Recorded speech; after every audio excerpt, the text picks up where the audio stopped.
morning, Eugene. Good morning, Sandy. Good morning. It's lovely to be Jana. with you again, Eugene and Jana. Thank you so much for having me on. Thank you so much for taking time to come back to help us make sense of the nonsense, so to say. So we had part one of our podcast just was released recently, and that talked about the history of these United Nations Sustainable Development Goals. Where did they come from? Who was involved, and how did they get into all of our sovereign nations? And today we're going to be peeling back the layers as to what's really behind the SDGs, because they're all packaged up so lovely with their nice colors and their nice language. We see them in the bee garden at the park and think it's all about biodiversity. We see them in the library. My local library had building blocks for the children that were little SDG blocks, and it was so friendly. Yeah. So like anything, it's all in the packaging, and it really reminds me of sort of the Fabian logo, which Eugene and I have talked about in the past. These are really the wolf in sheep's clothing, but we're going to present the evidence to our listeners today, and everyone can decide for themselves. So I'll turn it right over to you, Sandy and Eugene, to jump right in. Yes, so if we start at number one, it's no poverty. Goal number one is no poverty, the red one. And it's the official goal, they say, is to end poverty in all its forms everywhere. Well, that's a massive, massive ask, isn't it? And this is obviously coming from the United Nations. So the real meaning, and I mean, we know that they're bringing in universal basic income. What they want us to be is dependent on the state. So no poverty is making everybody equally poor. That's the whole rationale of no poverty. So they bring universal basic income, so create a dependency, and then everyone is then beholden to the state, and they have to comply. And when you've got digital ID and all your data in one place, they can withhold privileges from you, just like the Chinese social credit system. So I think we have to be very aware that there's a darker meaning to all of these, and that is it for poverty. Now, number two, zero hunger. The official goal is end hunger, achieve food security, and improve nutrition and promote sustainable agriculture. Well, what that really means is destroying our farming, and they take over the food supply, the food chain, with GMO, with non-nutritious food, with vertical farming indoors. And perhaps, I mean, if you look at the Sainsbury's Future of Food document, which I've mentioned before, you realise that actually there's a plan to corporatize the whole farming industry. So farmers can't, with the inheritance tax and all the sanctions farmers have had, they are not able to hand their farms down. It will be corporately run, and they want obviously to get rid of dairy and meat. So the whole thing is about destroying the natural food chain that we have, and replacing it with a big corporation run super farms, that they call them, and replacing things like meat with 3D printed meat, fake meat, and all. And if you look at Sainsbury's Future of Food, it's about creating other forms of protein like jellyfish suppers and weird stuff. And the future of food goes from 2025 to 2169. This is a long-term plan, 150 years.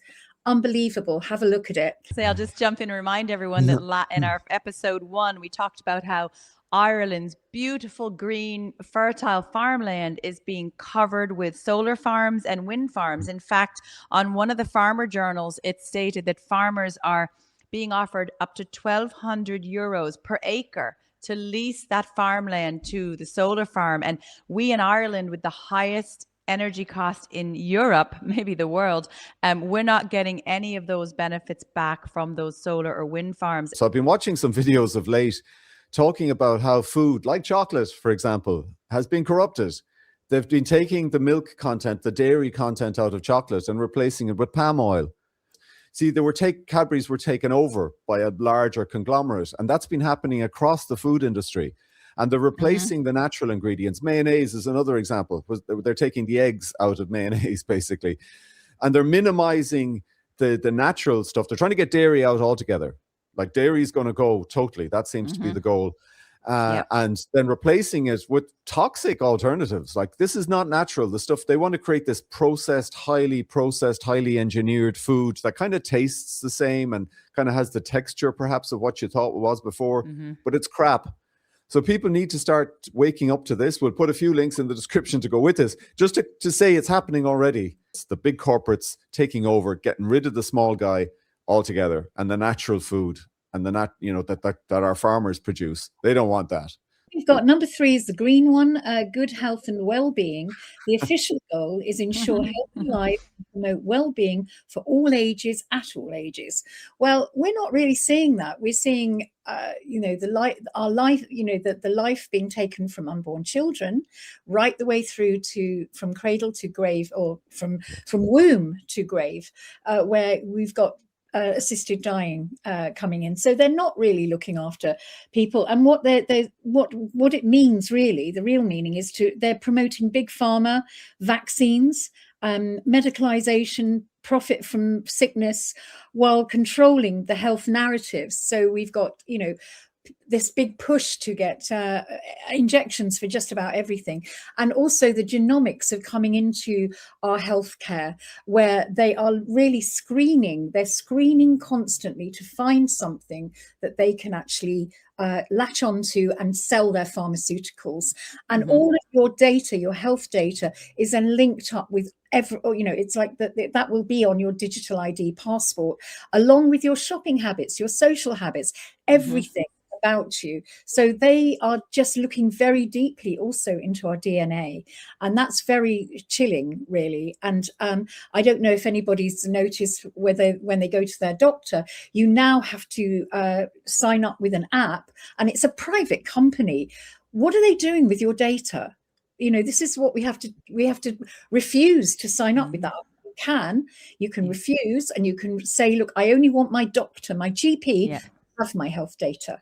So and it's interesting, Sandy, because Ireland, as you know, is the testing ground for the digital ID coming this year. And by the end of the year, they're going to have all of the services, public services on that. With this, it's not secure. We will be tracked. I think it's a GDPR issue that needs to be challenged. Yeah, absolutely. And, you've got private companies with that data. They're selling it on. They will sell it on, and it will be on the blockchain with non-fungible tokens. Suddenly your data is for all to see. It's really bad.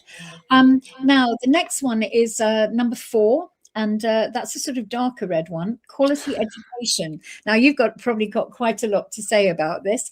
Quality education, the official goal is ensure inclusive, equitable, quality education and promote lifelong learning. And the real meaning is to standardize education, to indoctrinate, to dumb down, and create compliant workers, not independent thinkers. But it's also to subvert. And Jane, this is kind of your area, really. You can expand on that one. Yeah, maybe I'll take it first. Eugene can take that. He does all of our amazing research. Yeah, no, I guess. And there's a very good author, Alex Newman. I follow Alex. He's done a few books, and he talks about this topic quite a bit. And it is all of those things. We've seen it in our curriculum. So the Irish curriculum has now gone through the United Nations Agenda 2030 filter at this point in time. And they've, which is dumbing down, bringing in ideologies as well. It brings in, all the identity politics stuff. So people ask, where does woke come from? It comes from the United Nations, actually. That's where it comes from. Not originally, but that they pump it out as they bring it into the curriculums. It's this critical social justice stuff. It's the education for sustainable development, as they call it, education for social justice, as they call it, and global citizenship education, which isn't education at all. It's telling you compliance. It's compliance. They want to create collectivists. They don't want individual thought. They don't want your own critical thinking. They use a term called critical thinking, which isn't critical thinking at all. It's this woke stuff. That's what it is. It's this conscientization, the Paulo Freire stuff. And it's they don't want people who are critical thinkers, because if they were, they'd then perhaps discover that what they were being taught is not correct and it's not right. And the exam papers are starting to show it. It's starting to, at the lower levels in particular, you can start seeing it. The SDGs they're basically giving you the answer to everything.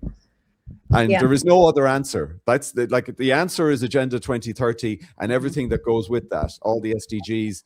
That's the answer. And if you've got some other answer, oh no, that's the wrong answer. So the worst thing, Sandi, that I really have a fear with this is that for the bright kids, the really smart kids who can see through things, right? And who are the people we want, because they're the people who are going to develop the new things, the new creations, the new cures, all the good stuff. Those kids now are going to be suppressed, basically, because they're not conforming. They're not going to conform to these narratives because they can see the garbage. They can see the stuff. Their kids are smart, right? They know when they're being fed a lie, you know. Now, there's other kids that'll just go along with it. But the smart kids are getting punished now because the exams are based on conformity. They're not based on how smart and good and intelligent answer you have. No, it's conformity to the narrative. And the narrative is... Yeah. And for any parents listening to this, just to bring it down to some real life examples, I have 3 very recent examples just to share. Is one of the mothers in our network, her son was doing his Leaving Cert, and there was a question on there, and he knew that he knew the right answer, the critical thinking answer. He had to put the answer down that was what the teacher wanted to hear and what the agenda was pushing, but knew it wasn't right. But if he put his own critical thinking answer, he said, I would have been marked down. So children are being forced to put down just the agenda answers. Now, those are the clever children who know the difference. But if you have someone who maybe isn't that critical thinker, they're going to really believe it. The second example is on there was a question on the Leaving exam, and it hit the media this week and caused quite an uproar in Ireland. It was talking about pregnant people. So it erased woman, not pregnant woman, pregnant person. And that contradicts what the majority of the Irish want, because in the 2024 referendum, they tried to erase woman and mother, those words from Bunreacht na hÉireann, our constitution. 75% said no, but it's now on the Leaving Cert that there's pregnant people. And the third example we have is there was a college in Ireland where we know one of the lecturers, and there was a student there from America, and he was one of the top students in the class. About to finish his degree. It was during one of the Trump elections, the recent one, and he made a comment that he or his family had voted for Trump. He was bullied so hard by a handful of hard left activists in college, he actually had to drop out of the course because he was so distressed. He was bullied. So that's what's happening is people are being told what to think, not how to think. Exactly. There's no critical thinking anymore. And that's really what, collegiates were all about. It was about having a debate and having your own opinions and debating. Yes. There's no debate. It's just a narrative that you have to follow. It's awful. So then we get on to goal 5, gender equality. This is the orange one. And it says, achieve gender equality and empower all women and girls. Now, by erasing us and letting men in our spaces in sport. It's totally That's great. Inverted, isn't it? It's totally inverted because the women and girls are being kind of, as you say, erased. The rights of women are being erased, and we have the LGBTQ agenda coming, being taught in schools. We have sex education that is not appropriate. We have 5-year-olds being taught about things way beyond their understanding, and it's indoctrination, and I believe it's child abuse. Would you agree, Jana? It is. We have an act in Ireland which the public reps and the state might as well throw it in the shredder because they contradict it, they violate it, and they don't act on it. But it's called the Children First Act of 2015, and under sexual abuse, it states that it's showing inappropriate material to children, and under emotional abuse, it states that it's showing material to children that is not age or stage appropriate. So under our Children First Act, and we'll overlay this on the screen, everybody can see it, it has sexual abuse and emotional abuse. And this content that we've seen in the classroom, school books, and online toolkits, and with third parties coming into schools to access our children against our wishes, it is sexual abuse and it is emotional abuse by definition in our own laws in Ireland. But we have raised this to all of the authorities, and we're going to be doing a deep dive into who we've raised it with. It's all been shut down. It's all been dismissed. Yeah. So in a nutshell, the real meaning of that one is redefine gender, erode the family structures, and promote ideologies that divide and confuse. And I think that is really what it means. And it does divide and confuse. Yeah. Yeah, it does, Sandy. And so just for people, and we'll put links in the description, we'll throw some stuff on the screen as well. So their definition of gender is based on a feminist theory version of a socially constructed gender. It's a postmodern feminist theory view. They don't actually, it's amazing, when you go onto the website on the SDGs, they cloak it really well. But when you look at the glossary, and we'll put the link in the description to the terms, they have the definition of gender and gender identity. So you'll see it. And it's also in the sexuality guidelines document for education. So they talk about a socially constructed gender. So they try to hide it and pretend it's something else, that it's equality for women. It's not equality for women. It really isn't. And we were supposed to have a referendum on gender equality specifically to comply with this SDG, right? I'm sure it was one of the KPIs, you know, the tick box that the government had to have, right? And then they backed down on the gender part of it because they knew people would cotton on to what was going on. And they just did the mother in the home and the, you know, the care referendum. They called it the mother and care referendum. And that was the one that was defeated hugely by the Irish people. So we have defeated this. We do not want SDG 5. No. Because we have equality for women as it is. And now number 6, the blue one, clean water and sanitation. The official goal is ensure availability and sustainable management of water and sanitation for all.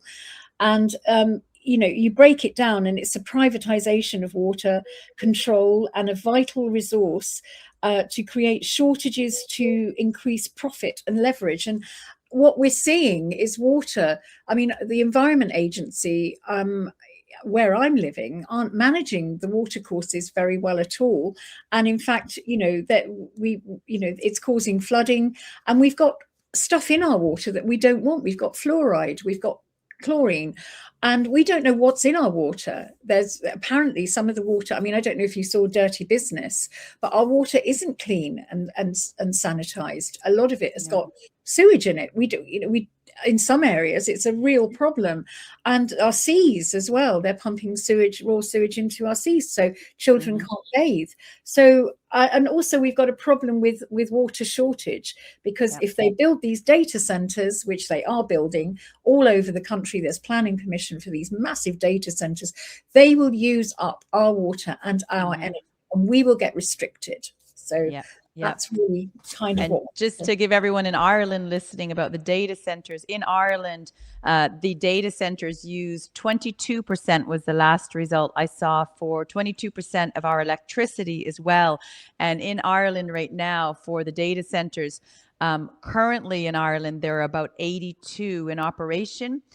There's 14 getting built under construction at the moment, and 40 more with planning approvals. So we'll be upwards towards nearly 150 of these big operational data centers, sucking our water, sucking out our electricity. But of course, they're pushing the green agenda. Now, ironically, they stopped pushing worldwide the climate agenda when the data centers were starting to burst out, because you can't say we have a climate crisis in water and energy and then have the data centers up. So they had to reel back on that for these data centers harvesting all of our data.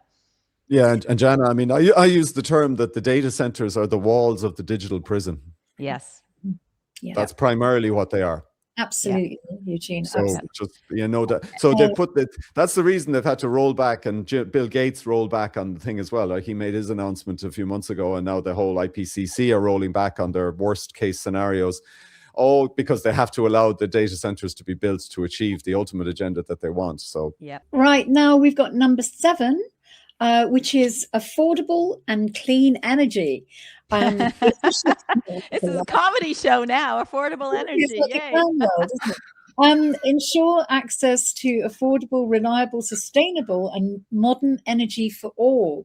Now, really what they mean is creating these renewables that don't fulfill the grid, cover our land in renewable energy, things like solar farms and wind farms. So it really takes our land away from producing food, and it's not economically viable, none of it. So it will cause, I mean, if you look at the real meaning, it's push unreliable, renewables, control energy markets, and increase costs while restricting energy freedom. And I totally think that that's what it's designed to do. Yeah. Yep. Yeah. Yeah. And it's destroying our economy. You know, renewable energy is destroying our economy. Yeah, and I guess the other thing is you'll notice that there's a huge kind of anti-nuclear element, because nuclear is one of the cleanest actually forms of energy. Yeah. If you take the life cycle of your windmills and your solar panels and all that, and compare everything, nuclear is one of the cleanest that you can get, particularly the modern incarnations of nuclear. Now, I think Bill Gates is getting into that, but typically most of the Green Party people aren't. They never want to consider nuclear, and it's not on any of the SDG things. It's not anywhere in the Agenda 2030 material to go nuclear. You also have to look at the difference between the East and the West on this issue, because we have closed down, I think, our last coal mine only maybe a year ago. And, you know, you look at the East, India and China have all their fossil fuels. They have all their nuclear. They aren't sanctioned. So why? And is it because they need to destroy the West? I think so. Yeah, it's moving the wealth from the East from the West to the East. And the other thing is, you know, this nuclear is clean, but it's also cheap. But there's already predictive programming going on, at least in Dublin City. I saw two interesting signs. There was a big SDG sign, and not far down the road, painted on the side of a hotel, was something along the lines of, "We can't forget Chernobyl," to remind people nuclear's bad, SDGs are good. So it's that programming that we never should allow nuclear here. So instead, we're stuck with the highest energy costs in Europe. My electricity bill here in my house is upwards of nearly 500 euros for 2 months. 500 euros for 2 months. Well, this is it. I mean, they're saying affordable energy. Are we seeing it? No. I mean, we don't see affordable energy, not at all. Yeah, I mean, the proof is in what's really happening, and you only have to look at what's really happening to understand that these goals are nonsense. They're an inversion of everything that they say they are. Number 8, decent work and economic growth. As if, have we got economic growth? I don't think so. We've got retraction at the moment. Promote sustained, inclusive and sustainable economic growth, full and productive employment, and decent work for all. But, you know, what we're seeing is a debt-based, is creating a debt-based economy, keep people working for less, and enrich global corporations and elites. And that's what we're seeing. We're seeing all the money being filtered into the big corporations that are buying up everything, and the destruction of small and medium-sized businesses, and basically people not having enough money to pay their bills. The carbon tax in Ireland charged by the Irish state, what we've been charged as consumers over the last 5 years. So 2020 was 494 million, but fast forward, the last published figure I could find was 2024. It was 1.05 billion. So it went from just under 500 million to 1.05 billion. So whilst our fuel prices are the highest in Europe, we're getting crippled with this carbon tax for the green agenda. And there's people ready to make loads of money on all that, because even at the Earth Summit in 1992, they'd already invested in the carbon banks. So this is where our money's going. There's a sustainable finance office right here in Dublin. It's called Sustainable Finance. Imagine that. Sandi, you made a point it shouldn't be lost, is debt, right? The debt, national debt. And there's definitely an agenda to increase that. So, you know, in order to save the planet, you need to invest in all of these things and borrow to do so, billions to do so. And that's another way of losing your sovereignty, obviously. Because once you're indebted, you're beholding to the bankers, right? The central bankers. 100%, and that's part of this agenda, certainly for the Western countries. And you see, that's why they like you being in debt, because again, it's that dependency. You know, you're not in a strong position, and you know that's how they get you. It's horrible. Industry, innovation, and infrastructure. The official goal is build resilient infrastructure, promote inclusive and sustainable industrialization, and foster innovation. So what I'm seeing here is you centralize the infrastructure, promote smart cities, 15-minute cities, promote 5 and 6G for surveillance and control, and you control all the you bring in the technology and the innovation to control the environment in those cities. So it's kind of a crossover with the final goal, which is partnerships for the goals, but it's very much about innovation and what they think is going to make our lives a lot easier. It's not. It's all about control and surveillance. Yeah, because we are dealing with technocrats here. The serious technocrats who have this control objective, and it's ultimately rooted in this stakeholder capitalism concept, which, as I always say, is get rid of the middle class and you've got the elites and you've got everybody else, right? So that's kind of what ultimately that's what all of the 17 SDGs are achieving. Like, that's what they're all doing ultimately. And the control thing is huge. I mean, that is, it's not innovation, because we're not creating young people who are going to be innovative. No, we're dumbing them down. We're making them conformists, collectivists. Yeah, we're not going to have free thinkers. We've destroyed the arts. We've destroyed cinema. No, you're right. And the arts are not promoted in education. It's STEM. It's science, technology, engineering and mathematics. There's not that sort of amazing creativity.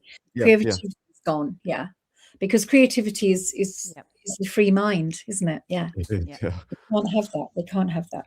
Number 10, reduced inequalities. The official goal is reduce inequality within and among countries. So the real meaning is promote equity over equality, create victim groups, encourage division, and justify special treatment.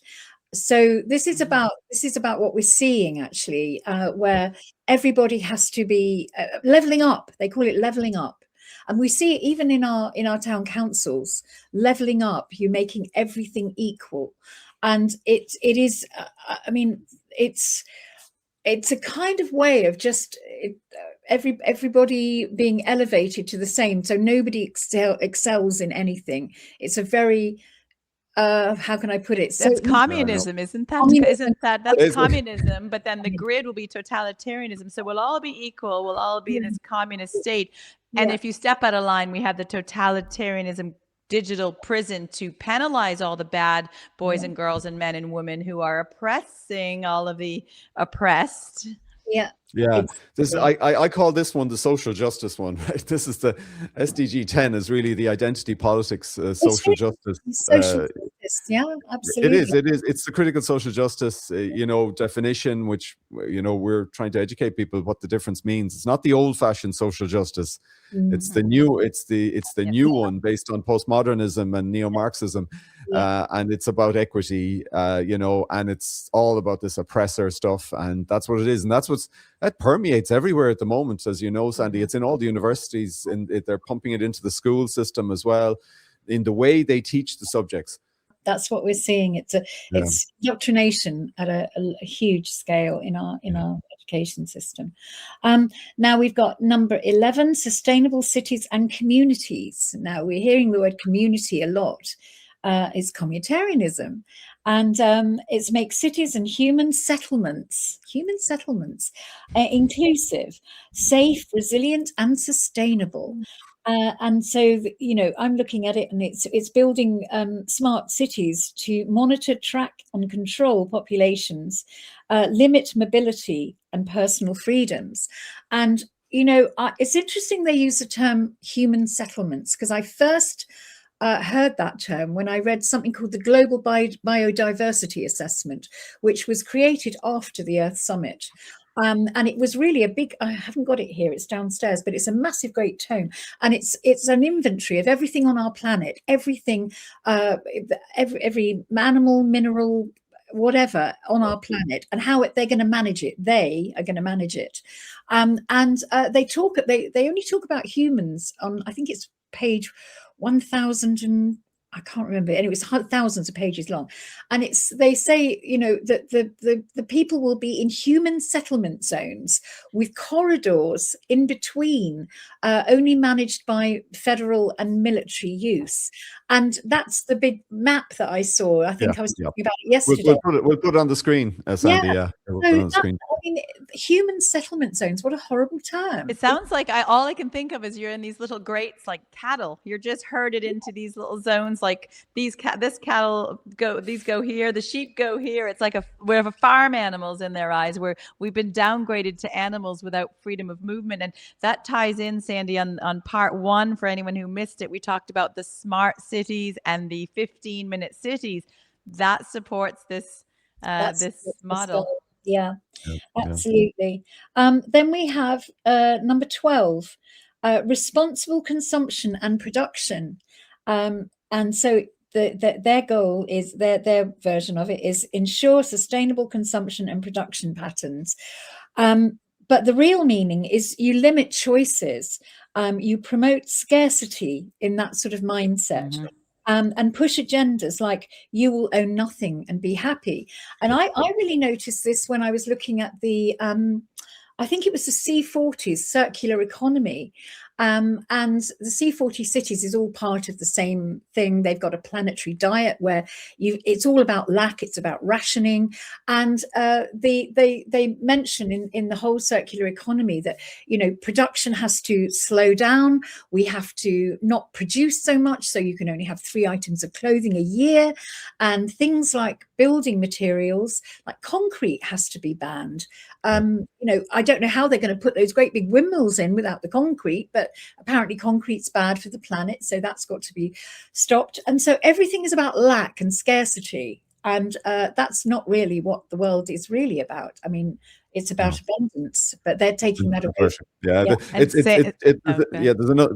There's a name for this. It's called degrowth Marxism. Yeah, exactly. Well done. Yeah. It's degrowth Marxism, and that, which is an ideology, and you know, it's a Malthusian type ideology as well, because it's about population reduction also. Yes, and I'll just bring it down to right at the dinner table. I like to keep it simple for people who aren't aware, to say, how does this affect me? Is the rationing of food you mentioned, and there was something we talked about, I think last week, is allowing people only to eat with their carbon credits a certain amount of beef per week. So you could eat, like, I don't know, half a burger or whatever it is. But there was something recently approved in the last couple of years for European Union for human consumption. They approved bug protein. Did you see that document, Sandy? Yes, I did. So they're promoting, there was a book in a library I saw in the States a couple of summers ago, and it was called something like Beetles for Breakfast, and it was promoting kids to eat bugs. And that actually came up in Ireland as well. In a classroom here, we had a parent elevate to us. They were talking about, you know, eating crickets or bugs. And I thought, they can't approve bugs for human consumption. So I did a little bit of research, and sure enough, the European Union did approve bug protein for human consumption in certain flours, pastries, and breads. And bugs are pathogenic. They're not healthy. I don't want to feed my kids bugs or mealworms. Yeah, no, absolutely. It's in cricket flour, and you really need to check the ingredients of anything you buy, because a friend of mine bought some chips, you know, sort of like crisp things, and it said, you know, high protein, and it was, you know, low carb, high protein, and she looked at the ingredients and it was cricket flour. Number 13, climate action. Woo! The official goal, take urgent action to combat climate change and all its impacts. And the real meaning, obviously, is use climate fear to justify control, limit freedoms, transfer wealth, and implement costly restrictions. Now, you know, this is something that we've all realized what's going on, because at the Earth Summit, they did really brainwash a whole load of leaders of countries, of all the countries in the world. They brainwashed them, and they gave them a week of climate catastrophizing to say, look, if you don't sign this, the planet will die. And they were all a bunch of crooks, all of them, at the UN and the I mean, they were oil billionaires and crooks. I mean, I have to say that because Maurice Strong was a crook, He was even, he was accused of being in the oil for food scandal and had to flee America. And what happened was they just managed to get everybody to sign up to climate change, when really it was always about control. It was never about environmentalism, and that's what we know now. Correct, So yeah. that's we know about climate action, but do say something yourselves. Yeah. Yeah, I mean, we put it up that the first global revolution, that's where they came out with that piece, that quote. So we had that in the first video, and the Rockefellers did a kind of a U-turn. Obviously, they were heavy into oil, and then they moved over to the whole area of renewables and pushed this agenda. So it's the stick to beat you with. It is the ultimate stick right now. There's kind of two of them, but climate is the big one. Save the planet. And inclusion is the second one, save the people kind of thing. So they're the kind of two big, but this is the big stick by which they want to justify everything. Everything is to save the planet. And that's what they want to indoctrinate into the children, so that the children will accept everything.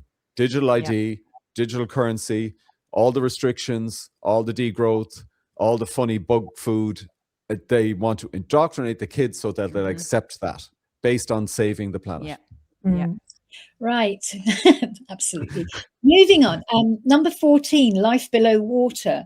And the official goal is conserve and sustainably use oceans, seas, and marine resources for sustainable development. And the real meaning, in my view, and our view, is agenda to control oceans, restrict fishing, and push narratives that lead to more regulations and control. And also, it's about owning the resources of the seabed. 100%. And this is really, I mean, it's very cloaked in, we'll make everything sustainable, but no, this is for the big corporations to clear up and own the resources and the fishing rights and everything. So yeah, I know, because I fear this for Ireland, because we have a huge natural resources in terms of natural gas, etc., off our coast here. And I think one of the things they want to do is to sell that out. Yeah. They want to sell it out. The Irish people won't get any benefit from it. It'll go to some corporates, and that's part of the agenda in this country. Yeah. So it's Sandy, we know this, there's nothing good about this agenda. This one about the oceans is terrible. And Ireland have actually got they're bringing in some stuff, and we'll put a link in the description to this.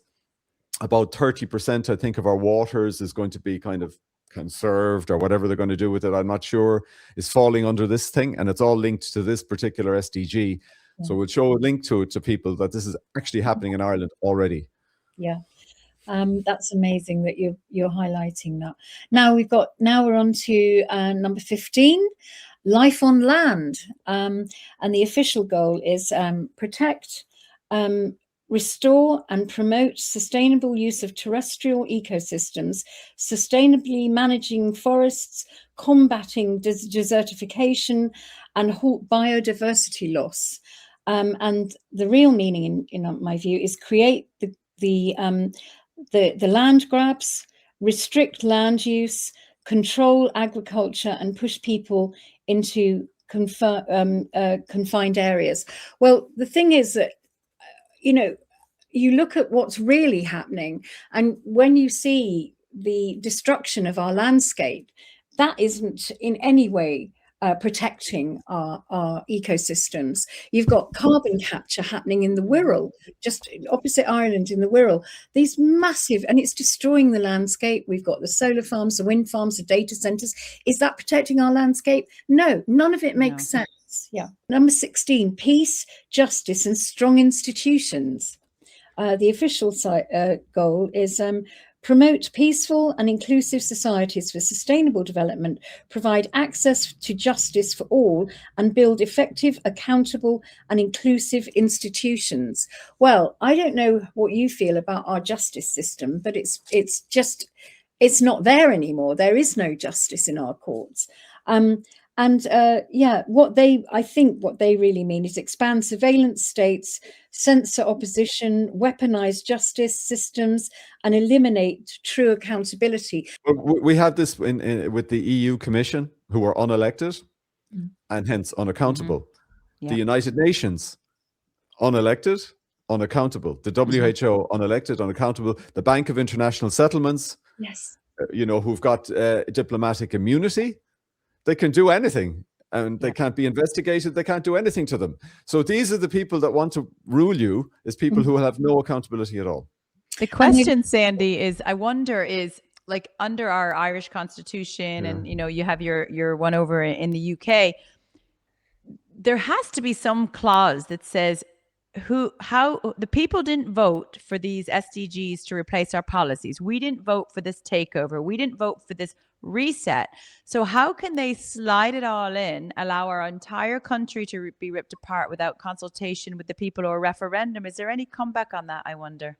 The whole thing is a sham, because it's actually the globalists are in charge. So it seems to be being pushed through, and they've got rid of the Lords because they knew that the Lords would oppose the stuff that they're doing, and they've got rid of trial by jury, or they're trying to get rid of it. I can't say they've got rid of it, but trial by jury is being, so you can't have, annulment, so the thing is that we need to challenge, and keep hold of our ancient, our proper justice system, which common law, they're trying to get rid of common law.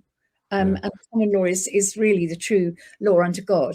And that's what they don't like. So all these layers of legislation kind of has got rid of that. But now they're trying to get really rid of it by, a trial by jury, getting rid of it. Now the final goal is the partnerships for the goals. Now this is kind of where they bring it all together. They say strengthen the means of implementation and revitalize the global partnership for sustainable development. And what it really means is create unelected global governance, remove sovereignty, and consolidate power in the hands of the few. And that is their final goal. Whenever they want to reach that, and they're doing a very good job of achieving that. And it really is about having this power, and you've got a reduced. What they want is a reduced population of compliant people, and they are in charge of everything.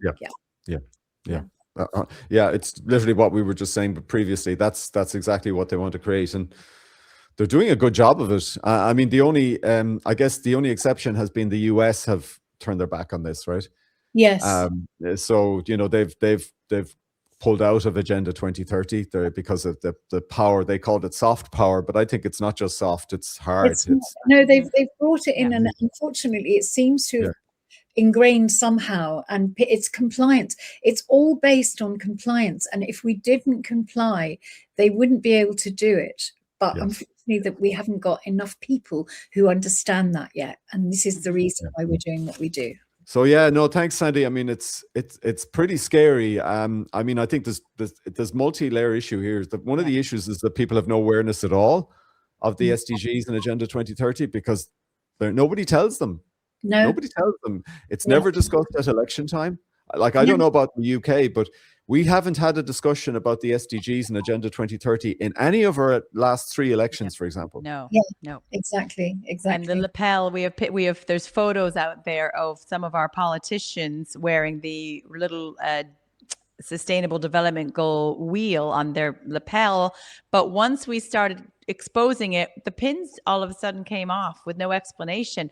But the way that they've blinded people with those colors, as I said earlier, is people think it's biodiversity, it's clean air, clean water, because they put those little wheels and those little signs in the bee garden, in the vegetable patch, in the park, in the library. It all looks so lovely, but it is truly, from what we've seen you talk about today, Sandy, with these 17 goals, it is the wolf in sheep's clothing. And it's important to look at their language, but do your own research and peel back the layers to what does it really mean? And to say they're deceptive is an understatement. So thanks so much for peeling back the layers. And for many of us, we learn through visuals. I myself am a visual learner. So Sandy has a great visual to share with us how these SDGs kind of go through the different layers right down to ourselves. So I'll turn it over to you, Sandy, to review this visual for all of us. Yeah, I mean, I saw it as almost like opening up Russian dolls, because there's five ways that our infrastructure is being eroded. And the first one is the nation state. That's the big doll on the outside. And really that's SDG 13 and 17, which push global cooperation.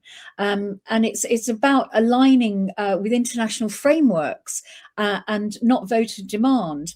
So what you find is that it's all about globalization, trade deals, and supranational bodies like the United Nations, the World Economic Forum, and World Health Organization are shifting the decision making beyond Westminster. So then the result is a nation that feels less governing and less accountable and increasingly managed. So that's the nation state. Now, number two is the region, or it could be the county or the region. We're getting with devolution, they're calling them regions now. And so so the next layer down is the region. So you've got SDG 11, which pushes sustainable cities and regional planning. But what does that really mean in practice? You know, as the nation state weakens, power doesn't return to the people, it shifts to a new regional structure, which is what the devolution is all about.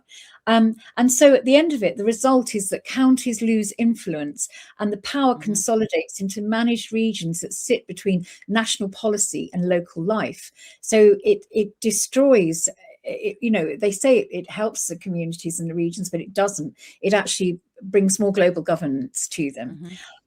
So the next layer is the unraveling of the community. So the next doll in is community. So it goes from nation state right down. So the community, it's SGD 10 and SGD 16, which push inclusion and strong institutions. But what does that really mean in our communities? As regions consolidate power, the next layer begins to weaken the community itself. And the things that used to hold people together, the pubs, the churches, the local groups, the high streets, they're all disappearing. And so you've got shared identity and trust and things that are beginning to fade away. The old ways are beginning to fade away. And people live side by side, but they don't live together. And so the result is fragmented, disconnected populations that are easier to manage, but harder to unite. And then you've got, after community, you've got the family, which is SDG 5 and SDG 8, which promote equality and economic participation. But they also redefine the family unit, as we know. And again, you know, everything is blurred. The result is a smaller, more fragile unit, less independent and more reliant on external structures, because the family shifts from being a foundation to a function. And the family unit, as we know, is being destroyed. And more responsibility moves outward and less stays within the home. And then the last one is the self, because, you know, the self, we see this is what digital ID is all about. SDG 4 and 3 shape education, well-being and behaviour, but also influence identity itself. At the core of it all is the individual. The constant digital input, algorithm-driven content, and institutional messaging shape how people think, feel, and see themselves. Identity becomes fluid, influenced, and externally validated. Attention is fragmented and the focus is reduced. The individual becomes more adaptable, but also more dependent. So the self is unstable and everything else becomes easier to reshape. The result is the individuals who were connected to everything, but they're grounded in nothing. So and I think really the whole gender identity is destabilizing the self a lot, and also, you know, the indoctrination in schools is destabilizing the self. So they're getting at us in all areas with those goals. Yeah. And the other thing about the transgenderism and having children doubt who they are is it contradicts the family values, and most families don't agree that their son or daughter is born in the wrong body. So what happens is the kids are indoctrinated by this in school, told to use pronouns, avoid gender neutral language like mums, dads, boys and girls. Then they get home with this indoctrinated brain, and their parents say, no, you're not a they, them, you're my son, you're a he. And they, they're saying, oh, mom, don't be a bigot, dad, you're closed-minded and all this. So it's actually breaking down families. It's destroying families. It's causing chaos in families. We spoke with a psychotherapist, and he said that he's seeing dozens and dozens of families come in broken down from this ideology, because it's what this child is learning in the classroom contradicts what they are being taught at the kitchen table. So it's really breaking the family down and your own self-identity down. Yeah. In fact, they talked about it at the Earth Summit behind the scenes, the lostness of the mind, they called it. And they've created that, the lostness of the mind. A lot of people just don't know who they are because of everything that's being taken away from them. Yeah. And a lot of identity is really important. Yeah, absolutely. Brilliant.